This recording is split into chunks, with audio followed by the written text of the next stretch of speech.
Good morning, I'm Noah. I am a contributing editor on the MIA Wave, and I am a member of Girls Learn International. Hi, I'm Annabelle Fraser, and I'm the editor-in-chief for The Wave and the president of Girls Learn International. Today we are here with Kristina Nash, who is an advocate for domestic violence. To start us off, would you like to introduce yourself and tell us a little bit about yourself? Sure. My name is Tina, like you said. I am a certified divorce coach, and I work with a lot of women that are going through domestic violence and trying to get out of domestic violence. And I'm a big advocate for awareness for all ages. And February just happens to be Teen Domestic Violence Awareness Month. So I think if we can educate our young people on what is an acceptable relationship and what is not, then maybe we can, help some people in the future then. Thank you. Mm-hmm. Thank you so much for joining us. Thank you to for start having us me. off, of course, because it's a word that's often thrown out there a lot and maybe not everyone knows exactly what it means, could you give us your own little definition of abuse and what domestic violence really is? Sure. So domestic violence is any time someone uses power or control over another person, another intimate relationship. So it comes in many, many forms. It can be physical, which everyone kind of knows what physical is. It can be emotional. It can be sexual. It could be financial. So there's, many different forms that domestic violence can happen. Could you tell us why you have become such a strong advocate against domestic abuse? Sure. So I was a victim of domestic violence. And my ex-husband, we thought it was a medical issue, and doctors prescribed different pills and things like that for him. And it turned out to be just domestic violence. He grew up in a family where, it was seen and nobody did anything, and it was just an acceptable, and that's what happens. It's a cycle of domestic violence. So I got out, thank God. I had some people that were very instrumental in helping me get out. And I want to help people because not everyone experiences domestic violence the same way. Mm-hmm. And I was a 911 dispatcher for over 8 years, and I answered these calls of women that were getting abused, and I'm telling them, run into the bathroom, you lock the door, don't come out until the police come. I was a domestic violence victim. I didn't even know because, doctors were telling me, oh, let's just prescribe this pill and it'll help, and I just didn't put two and two together.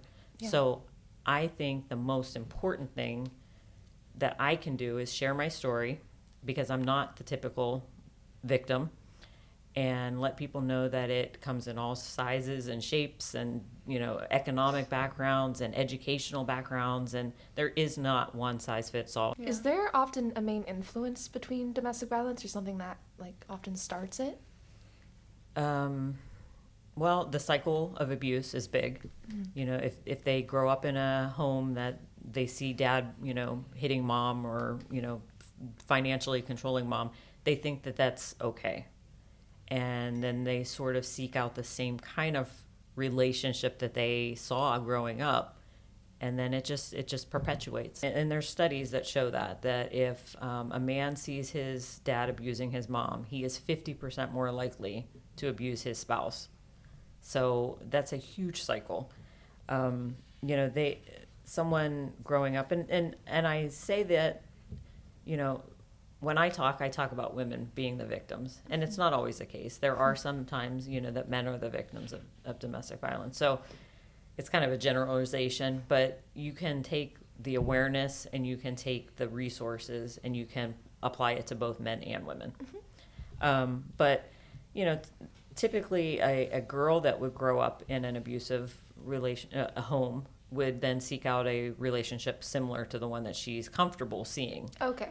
Have you seen a lot of teen cases with domestic violence, or do you think that adult ones are more prevalent? Well, I think they're more reported. Right. Mm-hmm. Because I don't think, I personally have never, I shouldn't say that, one person said, is this right? Do you think this is, a form of abuse? And it wasn't physical, but it was constantly, where are you?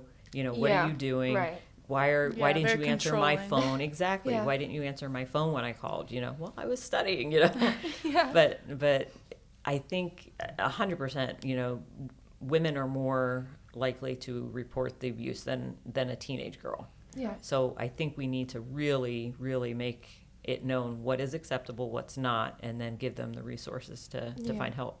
Do you feel, well, I've noticed that it's often become a lot more normalized, like what you just talked about with, it's often categorized under the umbrella of like trust issues where someone will be like, where are you? Why aren't you answering me? Like, why are you always ignoring me?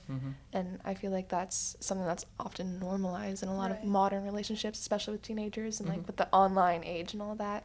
Oh, it's With- I can't even begin to imagine what it's like to be a teenager now and, Yeah. face With- all of these. Yeah, with like the stupid like locations, sending locations, Yeah. and like, Yeah. why'd you post that, or why are you wearing that, and stuff like that. Oh, they Yeah. can track them everywhere. Right. And like it's very controlling, I feel like now, especially. Do you think that that's how it maybe can start, and then it will lead up to eventually when they're older it could get worse, maybe physical, or Oh, definitely, because and it's 100%. So in all cases of domestic violence, they do not punch you the first time you go out. They won't do that because you won't stay. They have to build that trust. You have to rely on them. You have to have that trauma bond. So then when they do their first act of abuse, then if you take it, they know, okay, well, I can get ahead. I can go and I can throw something at them and they're not going to do anything. So then the next step, then they do something a little bit more aggressive, and then they just keep building up and building up. So it doesn't start, it can start with, well, why didn't you call? Why didn't you answer my call? Why did you go, to this store? And then they just continue to build up then. and then the violence can be excused with, oh, it was an accident, or it's not going to happen again, Oh. stuff like that. Yeah, Right. Yeah. definitely. Yeah. And Do it you- will happen again. Yeah. Do you feel that with, all the advancements in technology, especially in this, century, that there's a rise in domestic violence, maybe in a different way with all the online dating and stuff like that? Definitely. And then also with the, if you send a boy, a picture that you Yeah. shouldn't have sent Right, yeah. to begin with, They can hold it they can against hold you. it. Definitely. Yeah. They'll hold it against you. And that's one way that they can control you, because if you send them, a snapshot of your top, Yeah. then it'll be like, well, if you break up with me, I'm going to spread this all around school. Okay. Yeah, that's awful.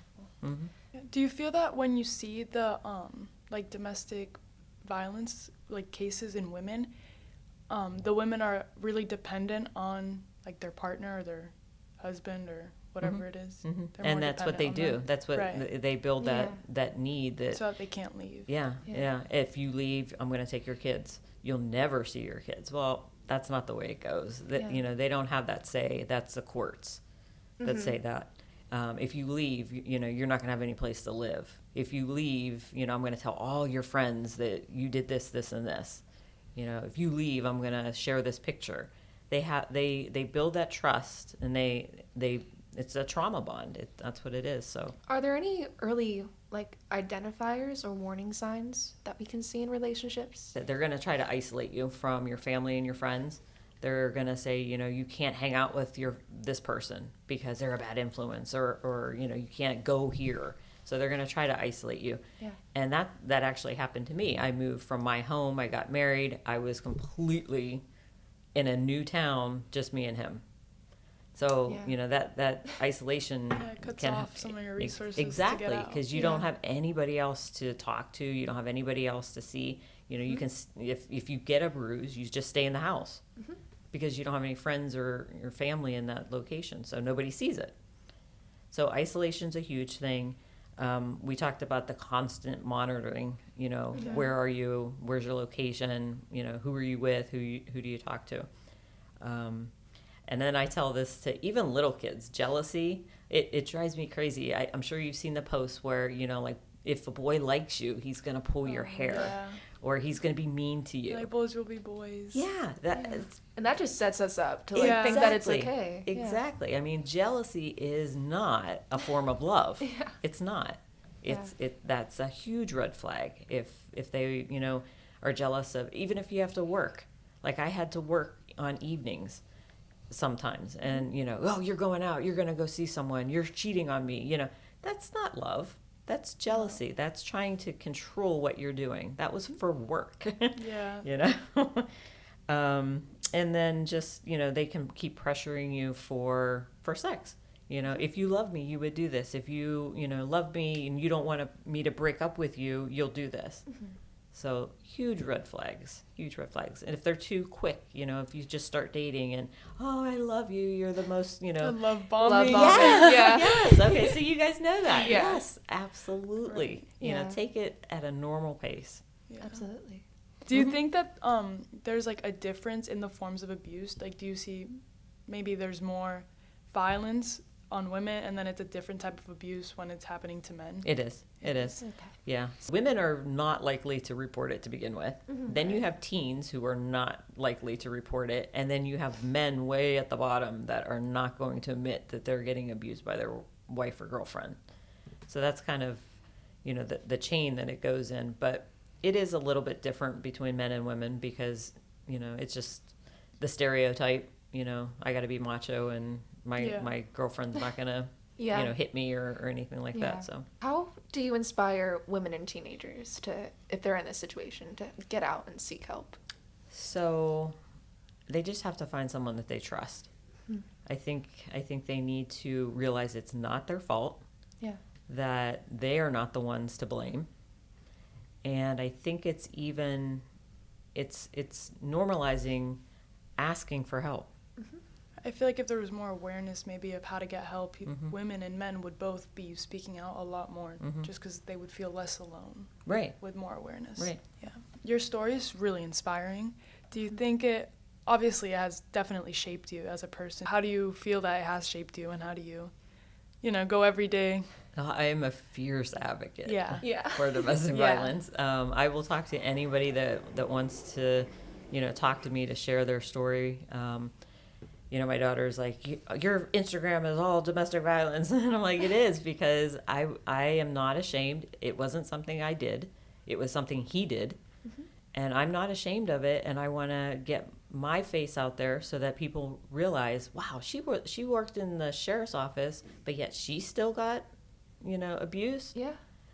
So I really just, I think awareness is the key. And once you realize that you're in a relationship that's not healthy, you have to have resources, or you'll just stay there. If you don't have the resources to get out, you'll just stay there. Right. Yeah. How do you think that people like us, like in the younger generations, can help advocate for it and help inform people around us? I think that, teens, if they really want to help, there's so many places that they can go. There's the shelter for women, legal aid services. You can volunteer for all of those hours. And I feel like a big part of it is like noticing that it can happen to anyone, and like seeing like you're thriving now after it happened, and you're doing so good. Is there anything else you would like to add before we just kind of wrap it up? I did want you to know, some of the places that you could go for help. Yes, please. So like I mentioned, the shelter for abused women and children, that would be a good place. They have, therapists and advocates. When I went, I had to get a restraining order. When I went, one of the advocates went and sat in the courtroom with me. So they have people that can do that even. Yeah. Legal aid services of Collier County is huge. They can do the restraining orders for free, like I said. They can, do divorces. They have people that speak Spanish. So, that shouldn't be an obstacle. Creole, all of the major languages here. If it's something that's happening right this second, call 911. Don't be afraid to call 911. Right. Because, they can definitely help you. Mm-hmm. If you're in Naples, of course, Naples Police Department. Yeah.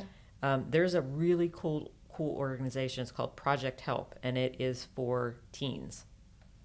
So that would be another resource. And then of course the National Domestic Violence Hotline number. And trust me, they have seen everything. So you're not going to come up with anything new that they haven't seen, and they can't help you, because they will be able to help you. Yeah. Thank you so much. Mm-hmm. This was really cool. And thank you for coming in and being on the podcast. Thank you for having me. I Of appreciate it. course. And getting the word out and spreading some awareness. Yes. So thank you very much. Yeah, of course. We are the women of GLI, and we will see you soon.